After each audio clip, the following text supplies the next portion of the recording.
The Tiger Who Came to Tea. One of the most famous children's books of all time. Do you know that this has sold hundreds of millions of copies worldwide? So many. Doesn't it bring a tear to your eye? Does it remind you of your childhood, this book? It's a stage show. Well, this book, this heartwarming book, the book that I think has been read to so many children as they're tucked up in bed. Well, do you know the latest on this book? Do you want to know what the latest thing is being said about this absolutely heartwarming part of my childhood?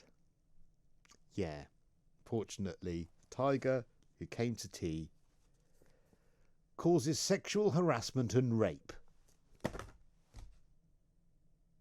Yes, that is the latest from the woke brigade. I mean, I don't know what else to call them. I mean, I don't like that expression, but how else would you describe an organisation, a campaign group that calls a children's book essentially a bit rapey? Because that's what they're saying. Children's stories such as The Tiger Who Came to Tea are causing sexual harassment and rape because they reinforce harmful gender stereotypes, according to campaigners. Zero Tolerance, which is an influential Scottish campaign group, largely funded by you and I, because that would be taxpayers, highlighted this much-loved 1968 classic as an example of a problematic text due to its old-fashioned portrayal of women and family dynamics, and apparently it is something that should be used to raise a conversation in nurseries, and told BBC Radio Scotland that the sexist tropes within the book are harmful. They had males who hold stereotypical gender views, and they are more likely, therefore, to attack women and girls. She denied she was pursuing a great burning of books, but urged parents and nurseries to look closely at their bookshelves. Would you like the quote about this? We need to recognise that these aren't just stories. We know that gender stereotypes are harmful and they reinforce gender inequality, and that gender inequality is the cause of violence against women and girls, such as domestic abuse, rape, and sexual harassment. Just take a moment. So when you pick up this book to read it later to one of your children, remember rape and sexual harassment. No, you don't want to do that. Do you not want to do that? No? Is that not popular with you? But maybe I'm wrong. Maybe. I've not read this book for a while. I used to read it to my niece. I've not read it for a while. I've never read this book through the prism of sexual harassment, sexism, or rape culture. So I think it's time for story time. I think that you and I, we should read this book and we should see, don't you think, whether there is any sort of sexual impropriety in this book. All right?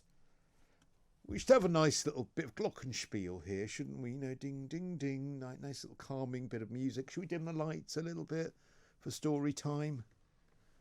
Let's do some story time. Oh, and of course, you can react as well. If there's anything in here that's a bit wrong, if you ever used to read this to your children and you would like to tell me what you think of this idea that this book promotes sexism or rape culture, I'm more than happy to hear from you. 0344 499 1000 is the number to call. Okay.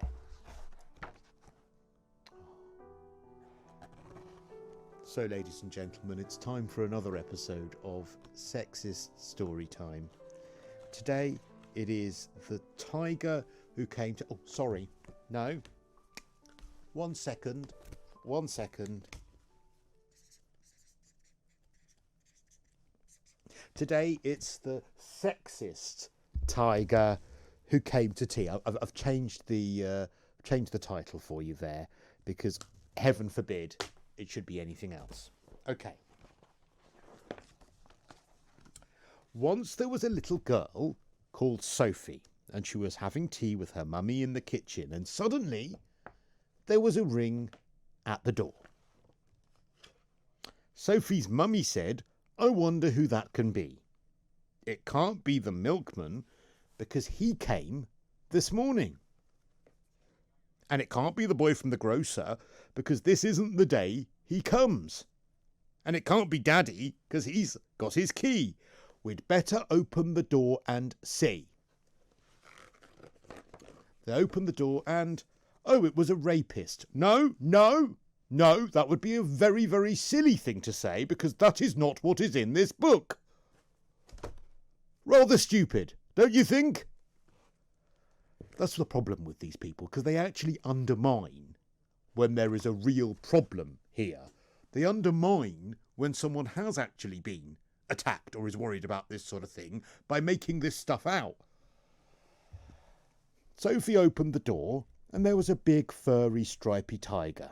The tiger said, "Excuse me, but I'm very hungry. Do you think I could have some tea with you?" Sophie's mummy said, "Of course, come in." So the tiger came into the kitchen and sat down at the table. Sophie's mummy said, "Would you like a sandwich?" Can you see the tiger there? You see the tiger there? But the tiger didn't just take one sandwich. He took all the sandwiches on the plate and swallowed them all up in one big mouthful before then touching Mummy inappropriately. No, he didn't say that either. It doesn't say that either. No, Mummy was not touched inappropriately by the tiger. What the tiger did was still looked hungry. So Sophie passed him the buns. Not Mummy's buns, just the buns.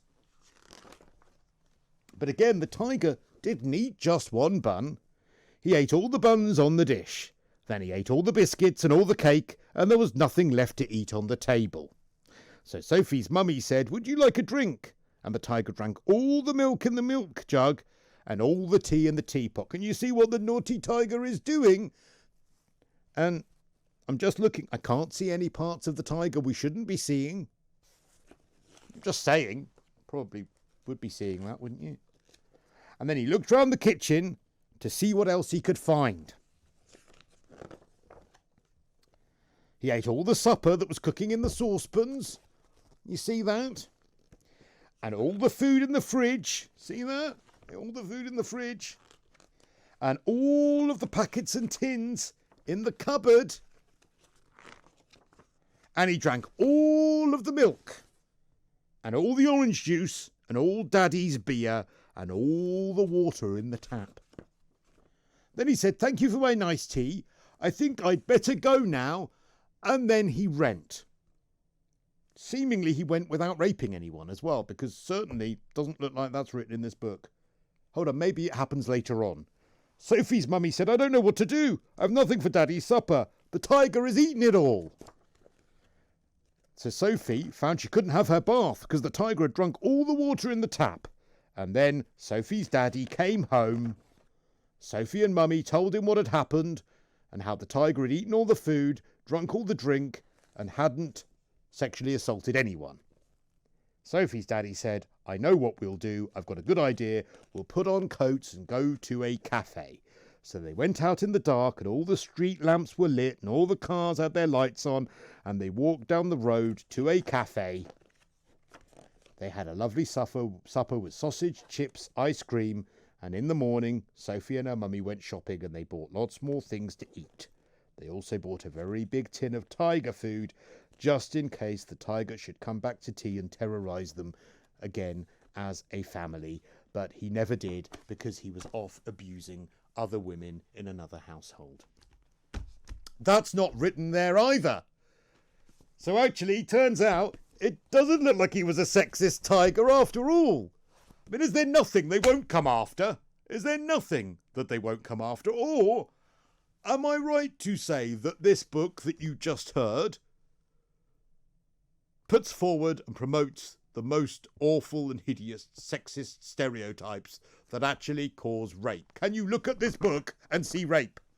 Or like I think, Do you think actually by making those sorts of really, really irresponsible comments, what you're actually doing is undermining the real fight against proper sexual inequality and those people who find themselves in a position where someone has done something as abhorrent as rape them? Because that is what I find so frustrating. Do you know what's so frustrating about things like this? Is that there's actually a grain of a point in there. I can see the point saying, well, actually, you know, mummy stays at home doing all the cooking and daddy goes out working and the milkman's working and the grocer's working and it's mummy that's got to sort out the dinner.